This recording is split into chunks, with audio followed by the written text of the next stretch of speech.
So చిన్న ప్రార్థన చేసుకుందామండి. మీ పరలోకం మమ్మల్ని మాట్లాడుతుంది. మీ ఘనమైన నామానికి వేలాది స్తుతులు తండ్రి. చక్కని మాటలు మీరు మాకు మాత్రం హృదయ ద్వారా వినిపించారు తండ్రి. దేవా నిజమే తండ్రి, మీ పరలోకం అనే బ్యాంకులో ఉన్న ధనం, మీ ధననిధిలో మా సత్క్రియలనే మంచి ధనాన్ని దాచుకునే మంచి వాక్యాన్ని మీరు మాకు నేర్పించారు తండ్రి. మమ్మల్ని మేము మార్చుకుని, మా బ్రతుకులను మార్చుకుని, మీ ధననిధిలో ధనాన్ని దాచుకునే గొప్ప సంగతిని మా సహోదరుల ద్వారా మాకు నేర్పించారు తండ్రి. అలాంటి మనసు కలిగిన వారిగా ఇక్కడ ఉన్నవారు నేర్చుకోవాలని ఆశిస్తున్నాను తండ్రి. తండ్రి ఈ చిన్న ప్రాంతం మీ ప్రియకుమారుడు మా అక్షుడైన యేసుక్రీస్తున్నాము అడుగు వేడుకుంటున్నాను పనులు తండ్రి. ఆమె ప్రియమైన వాళ్ళారా, చాలా కొద్ది సంగతులు మాట్లాడతాను, పెద్దగా మిమ్మల్ని ఇబ్బంది పెట్టను. కాబట్టి ఉన్న కొద్ది సమయాన్ని అయినా దేవునికి ఇస్తారని, దేవుని వాక్యం పట్ల ఆసక్తి కలిగి కూర్చుంటారని మొదటగా నేను మీకు విన్నవిస్తున్నాను. ఎందుకంటే మనం మనిషి పుట్టిన తర్వాత ప్రతి విషయంలోనూ, ప్రతి దానిలోనూ కొన్నిటికి మనం విలువనిస్తాం, కొన్నిటికి మనం విలువనివ్వం. మీరు దేన్నైనా బేరీజు చేసుకోండి, దేన్నైనా మీరు సరిచూసుకోండి. మనం అందరికీ విలువనివ్వం, కొందరికి విలువనిస్తాం. మనుషుల్లోనికి వెళితే కొన్ని వస్తువుల దగ్గరికి వెళ్ళేసరికి బంగారానికి విలువిస్తాం, మట్టికి విలువిస్తాం.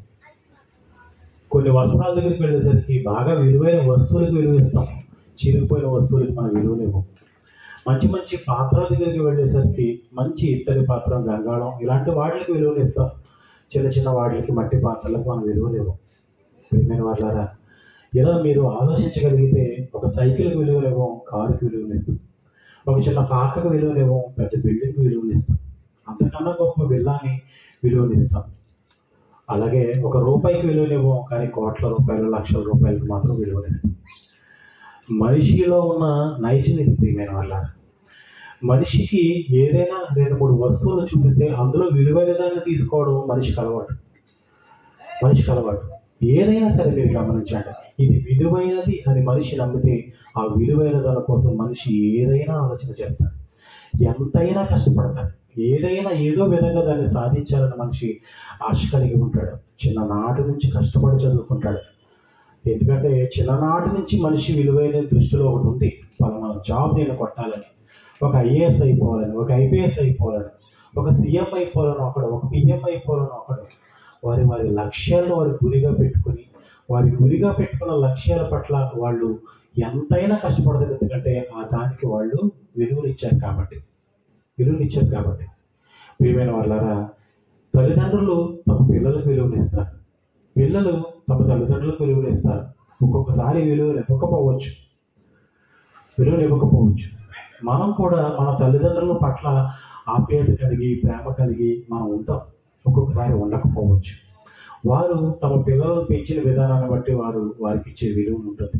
ప్రియమైన వాళ్ళారా, మనం విలువైనది ఎన్నుకోవడం అనేది మనిషికి చాలా ముఖ్యమైన సంఘటన. మనిషి కొన్నిసార్లు విలువైన దాన్ని అనుకుంటూ విలువైన దాన్ని ఎన్నుకుంటాడు. దానివల్ల ఎన్నో పొరపాట్లు పడతాడు. నిజమండి, దానివల్ల చాలా ఇబ్బందులు పడతాడు. అప్పుడప్పుడు పొరపాటున మన సెల్కి ఒక మెసేజ్ వస్తుంది. ఈ మెసేజ్లో మీరు లింక్ ఓపెన్ చేసి మీరు దీన్ని చూడగలిగితే మీకు కొన్ని వేల రూపాయలు, లక్షల రూపాయలు మీ అకౌంట్లోకి వస్తాయి. మీరు దీని గురించి ఓటీపీ మాకు చెప్పండి అని వాడు ఫోన్ చేశాడు అనుకోండి, ఇది విలువైనది అనుకుని గమ్ముకొని మనకున్న రూపాయి కూడా వాడికి అప్పు చెప్పేస్తాం. మనకున్నది, మన దగ్గర ఉన్న రూపాయి కూడా వాడికి చెప్పేస్తాం. ఓటీపీ ఎప్పుడైతే చెప్పావో నీ అకౌంట్ జీరో, దాని ఉన్నది కూడా ఊడ్చుకెళ్ళిపోతారు. ప్రియమైన వాళ్ళారా, మనిషి దేనికి విలువనిచ్చినా, ఎవరికి విలువనిచ్చినా, ఏ వస్తువుకు విలువనిచ్చినా, ఇవ్వకపోయినా తనకు తాను మాత్రం ఖచ్చితంగా విలువనిచ్చుకుంటాడు. అంతే కదండి. ఒక చెట్టుకు విలువనివ్వకపోవచ్చు, ఒక కారుకు విలువనివ్వకపోవచ్చు, లేదా విలువవచ్చు. పక్కనున్న వస్తువులకు విలువనివ్వచ్చు, పక్కనున్న ఇంట్లో ఉంటున్న సహోదరులకు విలువనివ్వచ్చు, ఇవ్వకపోవచ్చు. కానీ తనకు తాను, తన దేహానికి, తన శరీరానికి ఖచ్చితంగా విలువనిస్తాడు. ప్రపంచంలో దేనికైనా విలువనివ్వని మనిషి తన దేహాన్ని పట్ల చాలా విలువ కలిగి ఉంటాడు. ఎందుకంటే ఉదయం లేవగానే దానికి సంబంధించిన ప్రతి సపర్యలను చేస్తూ ఉంటాడు. బ్రష్ చేస్తాడు, స్నానం చేస్తాడు, ఫుడ్ పెడతాడు. తన శరీరం అద్దం ముందు నిలబడి తల దూకుంటాడు, పౌడర్ రాసుకుంటాడు, కొంచెం ఓపుకుంటే మేకప్ చేసుకుంటాడు, మంచి వస్త్రాలు వేసుకుంటాడు. అద్దం ముందు నిలబడి తను తాను చూసుకుని, తను ప్రేమించుకుని, తను ఇష్టపడి, తన దేహాన్ని చూసి మురిసిపోయి బయటకు వెళ్తుంటాడు. తన దేహం పట్ల ఆయన దానికి ఇచ్చిన విలువ అన్నమాట. అవును, అవసరమైతే తన దేహానికి కానీ తన శరీరానికి కానీ ఏదైనా అనారోగ్యం వచ్చింది అనుకోండి, ఈ అనారోగ్య నిమిత్తం అప్పటి వరకు తను దాచుకున్న ధనం అంతా తీసుకెళ్ళి హాస్పిటల్లో తీసుకెళ్ళి పెడతాడు. ఏది విధంగానైనా సరే నా ఆరోగ్యాన్ని పునరుద్ధరించుకోవాలి, నా ఆరోగ్యాన్ని మెప్పు పొందించుకోవాలి. నిజమండి, నిజప్రియమైన వాళ్ళారా, మన శరీరంలో ఉంటున్న ఆరోగ్యం పాడైపోతే మన శరీర ఆరోగ్యాన్ని కాపాడుకునే నిమిత్తం ఎంతైనా ఖర్చు పెడతాము. ఏ విధంగానైనా సరే నా ఆరోగ్యాన్ని నేను తెచ్చుకోవాలి అని ఆలోచన చేస్తాం. ఎగ్జాంపుల్, ఒక డెంగ్యూ జ్వరం మీకు వచ్చింది అనుకోండి, అందులో తెల్ల రక్త కణాల కౌంట్ అని ఒకటి ఉంటుంది, లెక్క, ప్లేట్లెట్స్ అంటారు దాన్ని ఇంగ్లీష్లో. అవి కౌంట్ తగ్గిపోతుంది అనుకోండి, ఒక రోజు 1,50,000 ఉంది, మరుసటి రోజు 70,000కి వచ్చింది అనుకోండి, ఆ మరుసటి రోజు 50,000కి వచ్చింది అనుకోండి. ఈ కౌంట్ తగ్గిపోతుందంటే దాని అర్థం ఏంటో తెలుసా?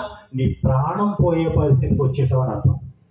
నీ ప్రాణం పోయే పరిస్థితికి వచ్చేసావని అర్థం. ఇది నీ శరీరాన్ని కృంగదీస్తుంది, నీ శరీరాన్ని నాశనం వైపు తీసుకువెళ్తే, నీ శరీరాన్ని అవసరమైతే సమాజతకు తీసుకెళ్ళిపోతుంది. ఆ లెక్క నీకు చూపిస్తుంది. ఎందుకంటే రోజు రోజుకి లెక్క తగ్గిపోతుంది. కాబట్టి మనిషి తన శరీరానికి విలువలు ఇచ్చాడు కాబట్టి తన శరీరం పట్ల రోగం కోసం కూడా మనిషి చాలా బాధపడిపోతుంటాడు, చాలా ఆశ్చర్యపోతుంటాడు. ఎందుకలా తగ్గిపోతుంది, ఎందుకలా అయిపోతుంది అని చెప్పేసి శరీరం కోసం మనిషి ఆలోచించాడు కాబట్టి. కానీ ఈ శరీరాన్ని నడిపించే ఆత్మ వంటి శరీరంలో ఒకటి ఉందన్న సంగతి మనిషికి తెలియలేదండి. మనిషి దాన్ని గమనించుకోవాలనే సంగతి మనిషికి తెలియలేదండి. దేవుడు దాన్నే చెప్పాలనుకున్నాడు. అసలు మీకు అర్థం కావటం లేదు. ఈ శరీరం ఈరోజు మాట్లాడుతుందంటే, ఈ శరీరం ఈరోజు నడుస్తుందంటే, ఈ శరీరం నీ అర్థం ముందు నిలబడి నువ్వు తలదూకుంటున్నావంటే, స్నానం చేస్తున్నావంటే, భోజనం చేస్తున్నావంటే, వీటన్నిటికీ ముఖ్యమైనది, విలువైనది, దేవుడి దృష్టికి విలువైనదైన ఒక ఆత్మ నీ దేహంలో నిలబడి ఉన్నది కాబట్టి నీ దేహం ఈ పనులన్నీ చేస్తుంది. కానీ కనిపించని ఒక ఆత్మను నీ దేహంలో పెట్టుకుని, కనిపించే నీ శరీరం పట్ల నువ్వు పెంచుకున్న ప్రేమ అంత ఇంత కాదు. అప్పుడు నువ్వు దేనికి విలువనివ్వాలి? నువ్వు విలువనివ్వవలసిన దానికి విలువనివ్వకుండా, విలువనివ్వకూడని దానికి విలువనిస్తూ నీ జీవితాన్ని వృధాగా గడుపుకుంటున్నావని దేవుడు మాట్లాడుతున్నాడు. ప్రియమైన వాళ్ళ, అవును, నీ తెల్ల రక్త కణాల కౌంట్ తగ్గిపోతే నీ దేహం ఈ నాశనానికి వెళ్ళిపోతుందని నువ్వు ఎలా బాధపడుతున్నావో, నీ ఆత్మ సంబంధమైన జీవితం తగ్గిపోతుందంటే నువ్వు కూడా నిత్య నరకానికి వెళ్ళిపోవడానికి నీ ఆత్మ సిద్ధంగా ఉన్న సంగతి అన్నది నువ్వు మర్చిపోకూడదు. నీ దేహం రోగాల పట్ల ప్రేమ కలిగి, నీ దేహం నిండా రోగాలు ఉంటే ఆ రోగాలను బట్టి నా ప్రాణం పోతుంది, నా వయసు ఉడికిపోతుంది, నా దేహంలో శక్తి లేదు, ఓపిక లేదు, నేను నాశనం అయిపోతాను, నువ్వు ఎలా బాధపడిపోతున్నావో నీ దేహాన్ని నడిపించే ఆత్మ, నీ దేహంలో ఉన్న ఆత్మ అలాగే నాశనం అయిపోతుందన్న విషయం మర్చిపోకండి. మనిషి అనగానే ఆత్మ శరీరముల కలయిక అన్న సంగతి మీరు మర్చిపోకండి. ఈ సంగతి మీకు ఎవరో చెప్పరు. మీరు చదువుకున్న పాఠ్య పుస్తకాలలో ఇది ఉండదు, మీరు వెళుతున్న యూనివర్సిటీలో ఇది ఉండదు, మీరు నమ్మిన మీ అధికారులు మీకు ఈ సంగతి చెప్పరు, మీరు నమ్ముకున్న మీరు గొప్పగా చెప్పుకున్న హీరోలు మీకు ఈ సంగతి చెప్పరు. ఎప్పుడు చెప్పరండి. దేవుడు మాత్రమే చెబుతాడు. దేవుడు మిమ్మల్ని ప్రేమించాడు కాబట్టి మాత్రమే చెబుతాడు. ఈ మనిషి అనగానే శరీరం ఆత్మ కలయికలు కలిగి ఉంటుంది అని మీరు గమనించుకోవాలి. 2 భాగాలు, ఒకటి శరీరం, ఒకటి ఆత్మ. ఈ రెండింటినీ నిలబెట్టేది ప్రాణం. కాబట్టి ప్రియమైన వాళ్ళ చాలా జాగ్రత్తగా ఉండాలి. ఒక మంచి సంగతి నేను మీకు చూపిస్తాను. ప్రసంగి గ్రంథం 12వ అధ్యాయము 7వ వచనం. ప్రసంగి గ్రంథం 12వ అధ్యాయము 7వ వచనం. ప్రసంగి గ్రంథం 12వ అధ్యాయము 7వ వచనం. ప్రసంగి గ్రంథం 12వ అధ్యాయము 7వ వచనం. మన్నైనది వెనుకటి వలనే మరలా భూమికి చేరును, ఆత్మ దాన్ని దయచేసిన దేవుని యొద్దకి మరలపోవును అంటున్నాడు. చూడండి, మన్నైనది వెనుకటి వలె మరలా ఎక్కడికి పోతుందంటే భూమికి చేరుతుంది. అది ఎప్పటికైనా, ఎన్నాళ్ళకైనా, ఎన్ని సంవత్సరాలకైనా, ఎన్ని రోజులకైనా సరే ఈ దేహం ఈ భూమి మీద విడిచిపెట్టుకోవాల్సిందే. వెళ్ళాలండి, మనం ఖచ్చితంగా వెళ్ళిపోవాలండి. మన పూర్వీకులు వెళ్ళిపోయారు, మన పిల్లలు వెళ్ళిపోయారు, మన ఎన్నో తరాలు ఈ భూమిని చూసి వెళ్ళిపోయారు. ఎన్నో ఎన్నో సంవత్సరాలు, ఎన్నో దశాబ్దాలు, ఎన్నో శతాబ్దాలు ఈ భూమిని విడిచి వెళ్ళిపోయాయి. మన పితరులు మనకన్నా ముందు వాళ్ళు వెళ్ళిపోయారు. మనము కూడా ఈ భూమిని విడిచిపెట్టి వెళ్ళిపోతాం. మన తర్వాత మన పిల్లలు ఈ భూమిని విడిచిపెట్టి వెళ్ళిపోతారు. ఎన్నో తరాలు ఈ భూమి మీద రావడానికి సిద్ధంగా ఉన్నాయి. దేవుడు దాన్నే చెబుతున్నాడు. ఓ మనిషిగా పిలబడిన ఓ నరుడా, నీవు నా కుమారుడు. నాలో నుంచి వచ్చిన ఒక ఆత్మ భాగాన్ని నీ దేహంలో నేను పెట్టాను కాబట్టి నీ దేహం ఇంకా నడుస్తుంది. ఎప్పుడైతే నా భాగాన్ని నా దగ్గరికి వచ్చాయని నేను పిలిచానా, ఈ దేహం నువ్వు ఈ భూమి మీద విడిచిపెట్టవలసిందే. అదే చెప్తాను చూడండి. ఆయన ఏమని చెప్తున్నాడు? మన్నేనది వెనుకడు వలనే మరలా భూమికి చేరును, ఆత్మ దాన్ని దయచేసిన దేవుని యొద్దకు వెళ్ళిపోవు.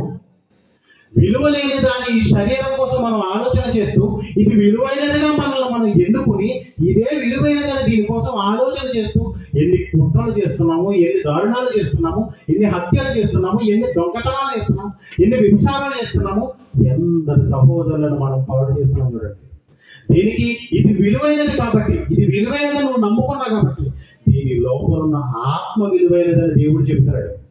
దేవుడు నీలో ఉన్న ఆత్మకు విలువనిచ్చాడు. ఆ ఆత్మ మరలా నా దగ్గరకు రావాలని దేవుడు అంటున్నాడు. ఈ భూమి మీద నీ దేహం విడిచిపెట్టి తీరాల్సిందే. విడిచిపెట్టిన తర్వాత నీ ఆత్మ దేవుని దగ్గరికి వెళ్ళాలి. ఆత్మ ఉన్నది కాబట్టి ఈ దేహం భూమి మీద నిలబడుతుంది. ఆత్మ నీ దేహంలో లేకపోతే మరుక్షణం నువ్వు కుప్పకూలిపోతావు. అప్పటి వరకు మాట్లాడే నీ నోరు మాట్లాడదు. అప్పటి వరకు తిని నీ నాలుక తినదు. అప్పటి వరకు నీ నిశ్వాసాలు పీల్చుకున్న నీ ముక్కు గాలిని పీల్చుకోదు. అప్పటి వరకు విన్న ప్రతి మాట నీ చెవి మాట నువ్వు పట్టించుకోదు. బహిర్భూమికి వెళ్ళడానికి నువ్వు కూర్చుంటే సిద్ధపడి నీ బ్రేకుల్లో ఉన్న ప్రతి చెదార్థం అంతా బహిర్భూమిని విడిచిపెట్టడానికి నీ మలమూత్రం పని చెయ్యదు. ఎందుకంటే నీలో ఉన్న ఆత్మ దేవుడు తీసేశాడు. నువ్వు దేనికి విలువనివ్వాలో కనీసం తెలియని సంగతులను బట్టి మన జీవితాన్ని ఎంత వృధా చేసుకుంటున్నామో మీరు ఆలోచించండి ప్రియమైన వాళ్ళారా. ఈ సంగతి దేవుడే చెప్తాడండి, ఎవరు చెప్పాలి మీకు. మీరు మీ పిల్లలకి చెప్పాలి సంగతులు. మీ పిల్లలకి చెప్పాలి. నీవు ఈ దేహాన్ని పట్టుకుని మూర్చిపోకండి, మీరు ఈ దేహాన్ని పట్టుకుని అల్లలాడిపోకండి, ఆనందపడిపోకండి. ఈ దేహాన్ని ఎప్పటికైనా విడిచిపెట్టాలి. ఈ దేహాన్ని నడిపించే ఆత్మ ఒకటి ఉంది, దానికోసం ఆలోచించండి. ఆత్మ వలన మాత్రమే మీరు జీవిస్తున్నారని దేవుడు చెప్పాడు ప్రియమైన వాళ్ళారా. యోహాను సువార్త 6వ అధ్యాయం 63వ వచనం. యోహాను సువార్త 6వ అధ్యాయం 63వ వచనం. యోహాను సువార్త 6వ అధ్యాయము 63వ వచనం. ఆత్మయే జీవింపచేయుచున్నది, శరీరం కేవలం నిష్ప్రయోజనము. నేను మీతో చెప్పిన మాటలు ఆత్మయు జీవమునై ఉన్నది కానీ అంటున్నాడు చూడండి. ఏది జీవింపచేయుచున్నది? ఆత్మయే జీవింపచేయుచున్నది, శరీరం కేవలం నిష్ప్రయోజనం. ఈ ఆత్మ ఏం చేస్తుందో తెలుసా? జీవింపచేయుచున్నది ఈ శరీరాన్ని. నీ శరీరం లోపల ఉండి నీ శరీరం లోపల జీవింపచేయుచున్నది. ఒకనాడు తల్లి గర్భంలోకి నువ్వు వస్తున్నప్పుడు నీ శరీర భాగాలలోనికి అడుగు పెట్టిన ఆ ఆత్మ ఈ భూగర్భంలోనికి వెళ్ళిపోయేటప్పుడు ఈ శరీర భాగాలను విడిచిపెట్టి వెళ్ళిపోతుంది. ఆత్మ వెళ్ళిపోయిన దినానికి నువ్వు ఏం చేయాలో తెలుసా? దేవుని ఎదుట నువ్వు నిలబడాలి. నువ్వు శరీరంతో చేసిన ప్రతి క్రియలను, నువ్వు శరీరంతో చేసిన ప్రతి పనికి దేవుని ఎదుట సమాధానం చెప్పవలసింది. ఏంటో తెలుసా? నీలో ఉన్న ఆత్మ దేవుని ఎదుట నిలబడుతుంది. ఆ ఆత్మకు దేవుడు కొన్ని పనులు ఇచ్చాడు. నీ శరీరానికి ఏమైనా పనులు ఇచ్చాడండి దేవుడు? నీ శరీరానికి ఏం పని లేవలేదు. నీ శరీరం ఒక పనిముట్టుగా, నీ శరీరం ఒక వస్తువుగా, ఒక పని చేసే ఒక వస్తువుగా దేవుడు నీకు ఇచ్చాడంతే. ఏ పని చేసే వస్తువుగా? సత్క్రియలు చేసే వస్తువుగా ఒక ఆత్మను నీ శరీరంలో పెట్టి ఈ శరీరం ద్వారా నువ్వు దేవుడి పని చెయ్యి, సత్క్రియలు చెయ్యి. నువ్వు చేసిన ఈ శరీరం ద్వారా వచ్చే ఈ మంచి పనుల యొక్క విలువను నేను నీ ఆత్మకి ఇస్తాను, నీ ఆత్మను నా యొద్దకు చేర్చుకుంటాను అని దేవుడు సెలవిచ్చాడు. ఆ ఆత్మకు సెలవిచ్చాడు. నీలో ఉన్న ఆత్మ ఎంత మూలుగుతుందో, నీలో ఉన్న ఆత్మ ఎంత బాధపడిపోతుందో నీకు తెలుసా అసలు ఆ సంగతి?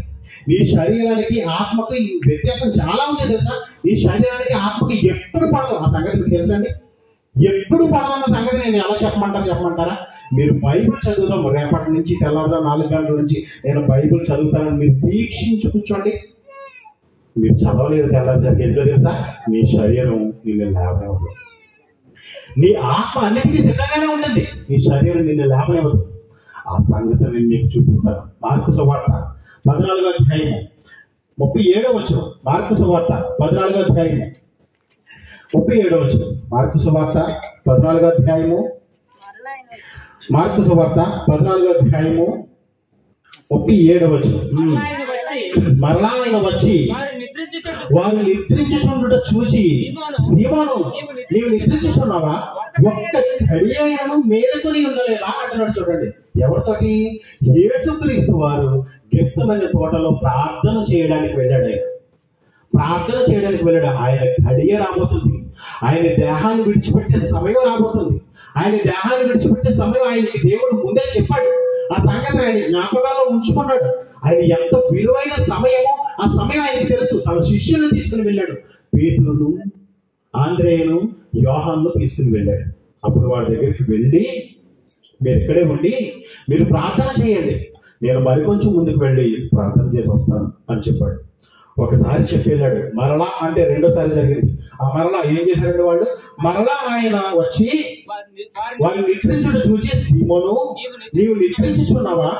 ఒక్క ఘడి అయినను మేలుకొని ఉండలేవా? మీరు శోధనలో ప్రవేశించుకుంటున్నట్లు మెలకువగా ఉండి ప్రార్థన చేయండి. ఆత్మ సిద్ధమే, శరీరం బలహీనమని ఆయనతో చెప్పాడు. చూడండి, ఆత్మ సిద్ధమే. దేనికండి? దేవుని వాక్యం చదవడానికి ఆత్మకి ఎల్లప్పుడూ సిద్ధమే. దేవుని వాక్య ప్రకారమైన క్రియలు చేయడానికి ఆత్మ ఎప్పుడు సిద్ధమే. దేవుని కోసం బ్రతకాలంటే ఆత్మకు చాలా ఆనందం. దేవుని కోసం పనులు చేయాలంటే చాలా ఆనందం. మంచి మాటలు పలకాలంటే ఆత్మకు చాలా ఆనందం. మంచి క్రియలు చేయాలంటే ఆత్మకు చాలా హ్యాపీ, చాలా సంతోషం. కానీ శరీరం బలహీనమైనది. ఎక్కడ శరీరం బలహీనమైనది? యేసుక్రీస్తు వారి శరీరం కూడా బలహీనమైనది. యేసుక్రీస్తు వారి శరీరం కూడా బలహీనమైనది. ఆయన తన శరీరాన్ని కళ్ళెం వేసుకుని వెనక్కి లాగుతూ, నేను చెప్పిన పనులు చెయ్యి, నేను ప్రార్థన చేయాలని మోకరించుకుంటున్నాను, ప్రార్థన చేయడానికి ఈ దేహమా నువ్వు సహాయం చెయ్యి అని దేహంతో యేసుక్రీస్తు తనలోనే ఉన్న ఆత్మ దెబ్బలాడుతుంది. మీరు ఎప్పుడైనా అలాంటి పోరాటం చూసారా? మన దేహంలో జరిగే పోరాటం కోసం మీరు ఎప్పుడైనా అనుభవించి చూసారా? దేవుని కోసం బ్రతకాలని మీరు నిర్ణయం తీసుకోండి. ఆ నిర్ణయం పటాపంచి అవ్వకపోతుందని అడగండి. అలా నిలబడిన వాడే ఆత్మ పరిపూర్ణుడు. అలా నిలబడిన వాడే ఆత్మలో సంపూర్ణత సాధించేవాడు ఆయన యేసుక్రీస్తు. తన దేహాన్ని ఎంతగా లొంగ తీశాడంటే తన ప్రాణాన్ని సైతం ఆయన లెక్క చేయలేదండి. ఆయన ఎందుకు వచ్చాడో తెలుసా? ఈ దేహాన్ని ఎలా లొంగ తీయాలో, ఈ దేహాన్ని దేవుని కోసం ఎలా వాడాలో, ఈ దేహంతో మీరు నాశనానికి వెళ్ళకపోకుండా ఎలా ఉండాలో, ఈ లోన్న ఆత్మకు సరి సమానంగా ఈ దేహాన్ని ఎలా లొంగ తీయాలో నేర్పించడానికి వచ్చాడు. ఎన్నో గొప్ప కార్యక్రమాలు చేయడానికి వచ్చాడు. ఈ లోక రక్షణ ఆయన చేతిలో ఉంది. ఆయన ఏం చెబుతాడో తెలుసా? ఆత్మ సిద్ధమే, శరీరం బలహీనంగా ఉందంటున్నాడు. పేతురుని సహాయం అడుగుతాడు యేసుక్రీస్తు. యోహాన్ని సహాయం అడుగుతాడు యేసుక్రీస్తు. ఒక ఆంధ్రేయుని సహాయం అడుగుతాడు. ఎందుకో తెలుసా? నా ప్రార్థన నాకు సరిపోతుంది. నేను ఎందుకు ప్రార్థన చేస్తున్నానో తెలుసా? మీరు శోధనలోకి వెళ్ళిపోకుండా నిమిత్తం నేను ప్రార్థన చేస్తున్నాను అంటాడు. ఎందుకో తెలుసా?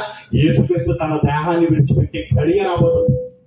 ఆయన దేహాన్ని విడిచిపెట్టే గడియ వచ్చిన తర్వాత యేసుక్రీస్తుని కొట్టి తీసుకువెళ్ళిపోతే, యేసుక్రీస్తు శిలువ మరణంతో ఆయన జీవితాన్ని ముగిస్తే, ఆ తర్వాత నిలబడి దేవుని వాక్యాన్ని మాట్లాడవలసిన శిష్యులు, ఆ శిష్యుల కోసం క్రీస్తు ప్రార్థన చేస్తున్నాడండి. మీరు శోధనలో ప్రవేశించకుండా నిమిత్తం నేను మీకోసం ప్రార్థన చేస్తున్నాను, నా ప్రార్థనకు మీరు సహాయం చేయాలని శిష్యులు అడుగుతున్నాడు యేసుక్రీస్తు. ఆ శిష్యులతో చెప్తున్నాడు. చూడండి 37వ వచనం. మరలా ఆయన వచ్చి వారు నిద్రించుచుండుట చూచి, సీమోను నీవు నిద్రించుచున్నావా? ఒక్క గడి అయినను మేలుకొని ఉండలేవా? మీరు శోధనలో ప్రవేశించకుండా మెలకువగా ఉండి ప్రార్థన చేయండి. ఆత్మసిద్ధమే, కానీ శరీరం బలహీనమని పేతురుతో చెప్పి తిరిగిపోయి ఇంతకు ముందు పలికిన మాటలనే పలుకుచూ ప్రార్థించెను. ఆయన తిరిగి వచ్చి చూడగా వారు నిద్రించుచుండేవి. అనగా వారి కన్నులు భారముగా ఉండేను. ఆయనకి ఏమి ఉత్తరం ఇవ్వలేను వారికి తోచలేదండి అసలు. ఎందుకంటే ప్రార్థన చేయడానికి క్రీస్తు చెప్పాడు కదా. వారి దేహాలను వాళ్ళ అనుభవాలను తెచ్చుకోలేకపోయారు. చూడండి, వారి దేహాలను వాళ్ళు లొంగ తీసుకోలేకపోయారు కాబట్టి వాడి కంటి నిండా నిద్ర కనబడుతుంది. కళ్ళు మూతలు పడిపోయి, కళ్ళు ఎరిపెక్కిపోయి, యేసుక్రీస్తు మళ్ళా 3వసారి వచ్చి చూసేసరికి వాళ్ళు నిద్రించారు. యేసుక్రీస్తు వారిని చూసేసరికి మీ కళ్ళు చూస్తే అర్థమైంది మీరు నిద్రపోయారని. వారు క్రీస్తుకి ఏ సమాధానం చెప్పాలో అర్థం కాలేదు. నేను మీకు ఎదుర్కొండి ప్రార్థన చేయమన్నాను కదా. వెలుగుకుండి ప్రార్థన చేయమని. మీ శరీరాన్ని లొంగ తీసుకోవడం మీకు చేత కావటం లేదండి, నేను ఎలా లొంగ తీయాలని నేను మీ ముందు చూపించాను కదా. ఈ రక్షణ కార్యక్రమాన్ని నెరవేర్చడానికి, ఈ రక్షణ కార్యక్రమాన్ని ప్రపంచవ్యాప్తంగా రక్షణ అనే ఒక కార్యక్రమాన్ని ఈ ప్రపంచంలోకి ప్రవేశపెట్టడానికి నా ఆత్మ ఎల్లప్పుడూ సిద్ధంగా ఉంది. ఇది ఒక గొప్ప కార్యక్రమం మనుషుల్లోకి వెళ్ళబోతుంది. ఒక రక్షణ అనేది ప్రపంచాన్ని పంచి చేయబోతుంది.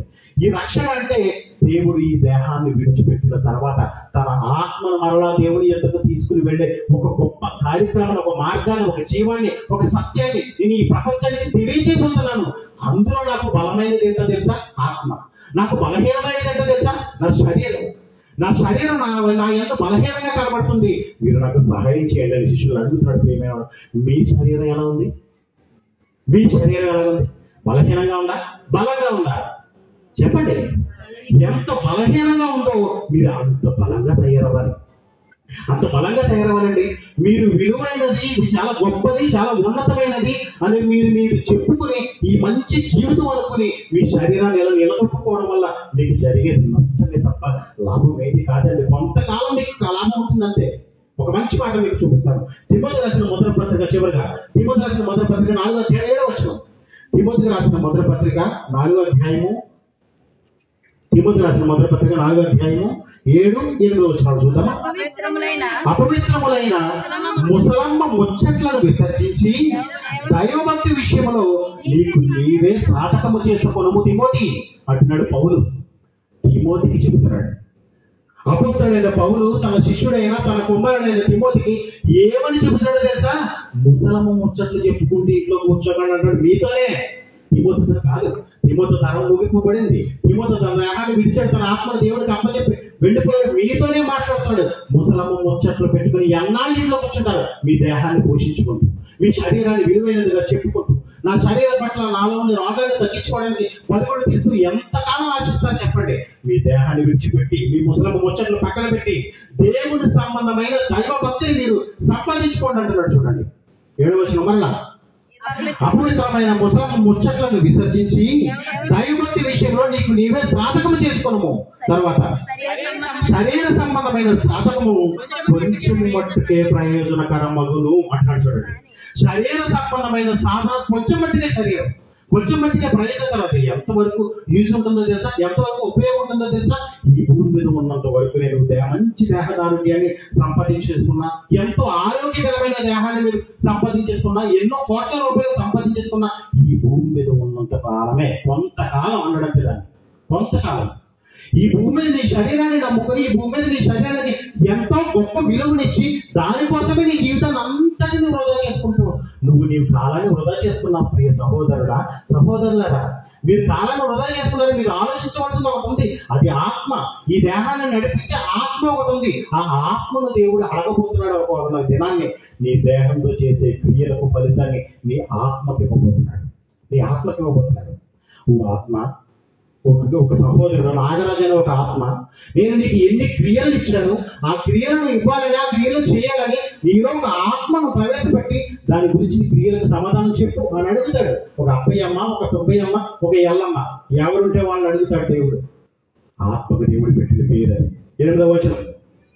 శరీర సంబంధమైన సాధన కొంచెం మట్టుకే ప్రయోజనకరమగును, కానీ దైవభక్తి ఇప్పటి జీవం విషయంలోను రాబో జీవం విషయంలోను వాగ్దానముతో కూడినదైనందున అది అన్ని విషయంలోనూ ప్రయోజనకరమగును. మీరు గమనించిన సంగతి ఏంటంటే, మీరు దేవుని విషయంలో, ఆత్మ విషయంలో దైవభక్తిని మీరు కొనసాగిస్తే ఎలా ఉంటుందో తెలుసా? ఇప్పటి జీవం విషయంలోను రాబోచున్న జీవం విషయంలో కూడా, అంటే ఈ భూమి మీద నువ్వు బ్రతకడానికి, సంతోషంగా ఉండడానికి దేవుని వాక్యం సరిపోతుంది. రాబోతున్న జీవం విషయం అంటే భవిష్యత్తులో నువ్వు చనిపోయిన తర్వాత నీ ఆత్మకు దేవుడిచ్చే మంచి జీవం. ఇప్పుడు నువ్వు నీ శరీరాన్ని మాత్రమే నమ్ముకుని ఇదే విలువైనది, ఇదే గొప్పది అనుకుంటూ నీ జీవితాన్ని ముగించుకునే కార్యక్రమంలో నువ్వు ఉన్నావనుకో దేవుడు అది కొంతకాలం మాత్రమే పనిచేస్తుంది అంటాడు. అదే నువ్వు దైవభక్తిలోనికి వచ్చావనుకో, నీ దేహాన్ని నడిపించే ఆత్మ కోసం నువ్వు ఆలోచించావనుకో, ఆత్మ ఎంత విలువైనది. ఆయనలో నుంచి భాగంగా నా దగ్గరికి, నా తల్లి గర్భంలో నుంచి ఈ దేహంలోనికి రావటం ఏంటి? ఇంత 6 అడుగులు 5 అడుగుల దేహంలో అది నిలబడటం ఏంటి, నాకు ఎన్నో ఆలోచనలు దయచేయడం ఏంటి, నువ్వు బైబిల్ చదువు, దేవుడి కోసం ఆలోచన చేయి, క్రీస్తు కోసం బ్రతుకు, సత్యవాక్యాన్ని నేర్చుకో, సత్యవాక్య సంబంధమైన క్రియలను చేయి అని ఎన్నో ఆలోచనలు నీకు దయచేయడం ఏంటి. అంత ఉన్నతమైన ఆత్మను నువ్వు విలువనివ్వకుండా కేవలం ఒక శరీరానికి మాత్రమే విలువనిచ్చి నీ కాలాన్ని వృధా చేసుకుంటాను. నీకు దేవుడు చెబుతున్న గొప్ప సంగతి ఏంటంటే నీ ఆత్మకు నువ్వు విలువనివ్వు. నీ ఆత్మకు నువ్వు విలువనిచ్చి దైవభక్తి నీవు కొనసాగిస్తే అది ఎలా ఉంటుందో తెలుసా? ఈ భూమి మీద మంచి జీవన సాధకం ఉంటుంది. రాబోతున్న భవిష్యత్తులో కూడా దేవుడు మంచి జీవితాన్ని ఇస్తాను అంటున్నాడు. చూడండి, ఒక్క మాటలో చూపిస్తాడు. 8వ వచనం, శరీర సంబంధమైన సాధన కొంచెం మట్టికే ప్రయోజనకరమగును కానీ దైవభక్తి ఇప్పటి జీవం విషయంలోను రాబో జీవం విషయంలోను వాగ్దానంతో కూడినదైనందున అది అన్ని విషయములలో ప్రయోజనకరమగును. ఈ వాక్యం నమ్మదగినది, పూర్ణాంగకారములకు యోగ్యమైనది ఉన్నది. మనుషులందరికీ రక్షకుడును మరి విశేషమైన విశ్వాసులకు రక్షకుడునైన జీవము గల దేవుని యందు మనం నిరీక్షణించి ఉన్నాము కనుక ఈ నిమిత్తం ప్రయాసముతో పాటుపడుచున్నాము అంటున్నాడు. చూడండి ప్రియమైన వాళ్ళ, కాబట్టి ప్రియమైన వాళ్ళ మీరు మంచి నిర్ణయం తీసుకోవాలి, మంచి ఆలోచన తీసుకోవాలి. ఎందుకంటే దేవుడు తన తలాంతులు మనకి ఇచ్చాడండి. తన తలాంతులు మనకి ఇచ్చిన సంగతి మీకు తెలియదు కాదు. దేవుడు ఒక దేశానికి వెళ్ళిపోతూ, అనగా ఈ దేశంలో నిన్ను పెట్టి పరలోకానికి వెళ్ళిపోతూ కొంతమందికి కొన్ని తలాంతులు ఇచ్చాడట. వారి శక్తికి తగినట్టుగా ఒక సహోదరుడికి 10 తలాంతులు ఇచ్చాడట. వారి శక్తికి తగినట్టుగా ఒక సహోదరుడికి 5 తలాంతులు ఇచ్చాడట. వాడి శక్తికి తగినట్టుగా ఒక సహోదరునికి 2 తలాంతులు ఇచ్చాడట. వాడు అంతే చేయగలడు. వాడికి పాట పాడడం బాగా వచ్చు, దేవుని పాట, దేవుని గురించిన మాటలు వాడాలి. వాడు సమాజంలో నిలబడితే మంచి మాటలు మాట్లాడతాడు. వారి మాటలు సమాజం అంతా వింటుందంటే దేవుడు వారికి వాక్శక్తి ఇచ్చాడు.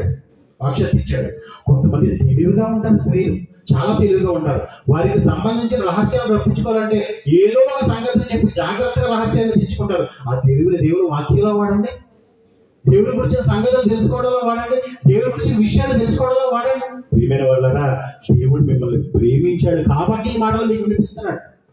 ఎవరిని ప్రేమించలేదో వారి ఈ మాటలు వినటం లేదు. దేవుడు మిమ్మల్ని ప్రేమించాలి ఈ మాటలు వినడానికి కూడా. అలాగైతేనే మీరు మాటలు వినగలరు. వారి తలాంతుల నిమిత్తం వారి తలాంతుల ప్రకారం దేవుడు మరలా ఒక రోజున ఒకరికి వస్తాడు. నాయనా, నేను నీకు ఒక తలాంత ఇచ్చాను కదా, ఆ తలాంతను ఏం చేసావు అని అడుగుతాడు.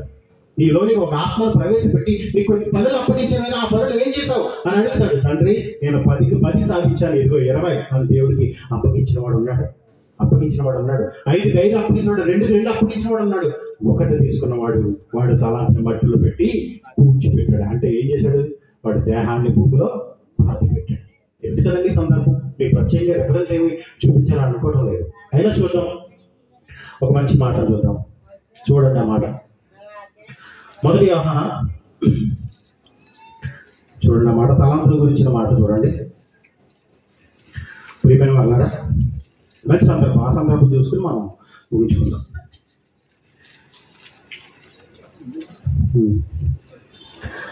మంచి తలాంతుల గురించి చూద్దాం. చెప్పండి సహోదరు,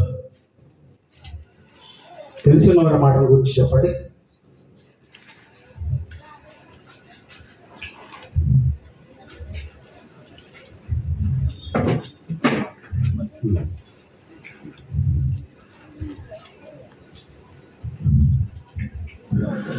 మత్తయి సువార్త 25వ అధ్యాయము, మత్తయి సువార్త 25వ అధ్యాయము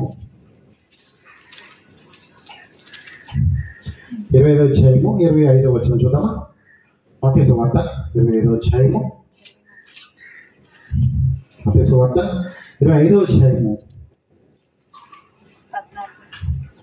25వ అధ్యాయము ఒక చివరి సందర్భానికి వెళ్ళిపోదాం. ఇదంతా కాకుండా 25వ అధ్యాయము 24వ వచనంకి వెళ్ళిపోదాం. తరువాత ఒక తలాంతు తీసుకునే వాడు వచ్చి, అయ్యా, నీవు వెత్తని చోట కోయవాడవును, చల్లని చోట పంట కూర్చుకుని వాడవునైనా కఠినుడవని నేను ఎరుగుదును కనుక నేను భయపడి వెళ్ళి నీ తలాంతు భూమిలో దాచిపెట్టిందని, ఇదిగో నీవు తీసుకురమని చెప్పాడు. చూసారండి, ఏమి చేయలేదు అనమాట. ఇక ఈ జీవితం మొత్తానికి దేవుడిచ్చిన జీవితం అంతా వృధాగా బ్రతుకుతూ, ఎందుకు పని రాకుండా ఆ జీవితాన్ని నాశనం చేసుకుంటూ ఏమీ చేయకుండా దేవుని ఎదురు నిలబడ్డాడు అన్నమాట. అది కొంచెం 26వ వచనం.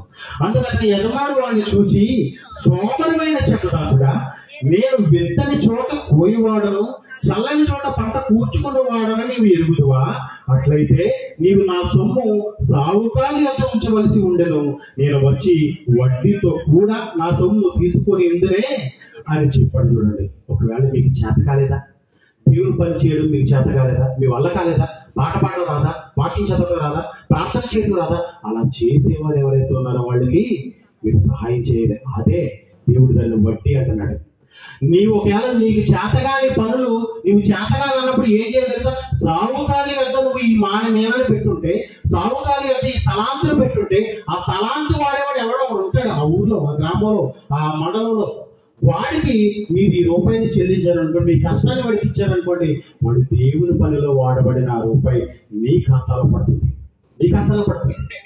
అప్పుడు నేను సావుకారి యొక్క వడ్డీ తీసుకుంటాను కదా, వచ్చి వడ్డీ తీసుకున్నావు. ఎందుకంటే అప్పుడు అసలు ఇచ్చాను, నువ్వు ఆ వడ్డీ ఇచ్చావు, ఈ అసలు వడ్డీ కలిపి వాడి దగ్గర తీసుకుందులో నీ వడ్డీ అందులో జమ అయిపోతుంది, నీ వడ్డీ అందులో జమ అయిపోతుంది. ఆ సంగతి నీకు ఎందుకు అర్థం కాలేదు? ఇదిగో చూడండి, అప్పుడు 27వ వచనం. అట్లయితే నీవు నా సొమ్ము సావుకారి వద్ద ఉంచవలసి ఉండెను, నేను వచ్చి వడ్డీతో కూడా నా సొమ్ము తీసుకుని ఉందిరే అని చెప్పి ఆ తలాంతును వాని యొద్ద నుంచి తీసివేసి 10 తలాంతులు గలవానికి ఇవ్వడి, కలిగిన ప్రతి వానికి ఇవ్వబడును, అతనికి సమృద్ధిగా కలుగును. ఎవరితో తెలుసా? కలిగిన ప్రతి వానికి ఇవ్వబడుతుంది. మీరు మాతో సహకారులుగా ఏర్పడ్డారనుకోండి, మాలోని భాగం దేవుడు మీకు ఇస్తాడు. ఈ వాక్య భాగం, ఈ వాక్య పరిచర్య ఒక కార్యక్రమం మీకు కూడా సహాయం ఇస్తాడు. ఒకవేళ మీరు చేయటం లేదనుకోండి, అది కూడా మాకు ఇచ్చేస్తాడు. నాయన, పలానా కుమారుడు పలానా కుమార్తె చేయలేకపోతుంది, పలానా కుమారుడు పలానా కుమార్తెకి చేత కావడం లేదు, వాళ్ళకి వడ్డీకి ఇవ్వడం కూడా చేత కాలేదు, కాబట్టి ఆ తలంతు కూడా నువ్వే తీసేసుకో, ఆ ఆత్మ భారాన్ని కూడా నువ్వే తీసేసుకో. నీ శరీరాన్ని విడిచిపెట్టి ప్రతి ఒక్కరు వెళ్ళిపోతున్నారు, వారిలోని ఆత్మ భాగాన్ని కూడా నువ్వే తీసేసుకో. నువ్వే ఆ భారాన్ని కలిగి ఉండాలి. దేవుడు మాకే బాధ్యత ఇస్తాడు. మీరు బాధ్యత కలిగి ఉంటే మాతో సహకారులు అవుతారు, బాధ్యత కలిగి లేకపోతే మాకు భారం అవుతారు. అందుకే చెప్పారు చూడండి, ఎన్నో వచనం, 29వ వచనం. కలిగిన ప్రతి వారికి ఇవ్వబడును, అతనికి సమృద్ధి కలుగును, లేని వారి యొక్క నుంచి వారికి కలిగినది తీసివేయబడును, మరియు పనికిమాలిన ఆ దాసుని వెలుపటి చీకటిలో తోసివేయడి, అక్కడ ఏడుపును పండ్లు పలుకుటయు ఉండును అన్నాడు. చూడండి, దేనికండి? ఆత్మకు, శరీరానికి కాదు, శరీరానికి కాదు. నువ్వు విలువైనదిగా ఎంచుకున్న ఈ శరీరం ఎక్కడే ఉండిపోతుంది. నువ్వు విలువలే ఇవ్వలేని ఒక ఆత్మ నీవు శరీరంతో చేసిన క్రియల వల్ల నిత్య నరకాగ్నికి వెళుతున్నది. ఏడుపును పళ్ళు కొనుకటియు ఉంటుంది నువ్వు చేసిన క్రియలను బట్టి. కాబట్టి ప్రియమైన వాళ్ళారా, విలువైనదిగా మీ దేహాన్ని కాకుండా విలువైనదిగా మీలో ఉన్న ఆత్మను మీరు విలువ ఇవ్వాలని నేను కోరుకుంటూ ఈ మాటలు ఎంతతో ముగిస్తున్నాను. కళ్ళు మూసుకోండి, ప్రార్థన చేసుకుందాం. మీ పరలోకమందున మాట్లాడండి, మీ ఘనమైన నామమునకు వేదాస్తుతులు చెల్లిస్తున్నాం తండ్రి. దేవా, మంచి సంగతులు మీరు మాకు నేర్పించారు తండ్రి. ఎంతో ఉన్నతమైన సంగతులు, ఈ దేహానికి శరీరానికి మధ్య ఉన్న వ్యత్యాసాన్ని మీరు మాకు నేర్పించారు తండ్రి. మాకు కలిగి ఉన్న జ్ఞానంతో మా సహోదరులకు మేము వినిపించాం తండ్రి. ఈ జ్ఞానం ఎందరికి అర్థమైందో ఎందరికి అర్థం కాలేదో మాకైతే తెలియదు తండ్రి. అందరి హృదయం ఎరిగిన దేవా మీకే తెలుసు.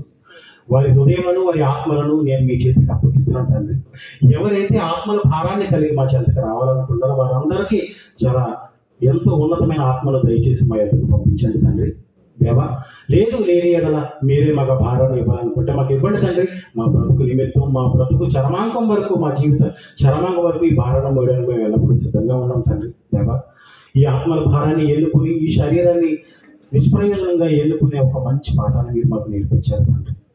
దేవా, ఈ మంచి ఆలోచన సహోదరులకు సహోదరుల హృదయాలకు వెళ్ళాలని, దానికి తగిన నిర్ణయాలు వారు తీసుకోవాలని, ఈ కార్యక్రమం నిమిత్తం కష్టపడిన సహోదరులు నా కుమారులు ఎంతో ఆశపడి ఉన్నారు తండ్రి. దేవా, వారి దేహానికి వచ్చిన రోగం నిమిత్తం మీరు మంచి మేలు చేశారు తండ్రి. అలాగే వారి ఆత్మకు కూడా ఏదైనా రోగం ఉందేమో దాని విషయంలో కూడా ఉన్నతమైన మేలు చేయండి తండ్రి. ఈ చిన్న ప్రాంతం మీ ప్రియకుమారుడు మా రక్షకుడిని యేసుక్రీస్తు నామములో అడుగు వేడుకుంటున్నాను పరమ తండ్రి. ఆమేన్. పరలోకమందున తండ్రి యొక్క ప్రేమ, ఆయన కుమారుడైన యేసుక్రీస్తు కృప, పరిశుద్ధాత్మ దేవుని అన్యోన్య సహవాసం మనందరికీ తోడైండును గాక. ఆమేన్. థాంక్యూ.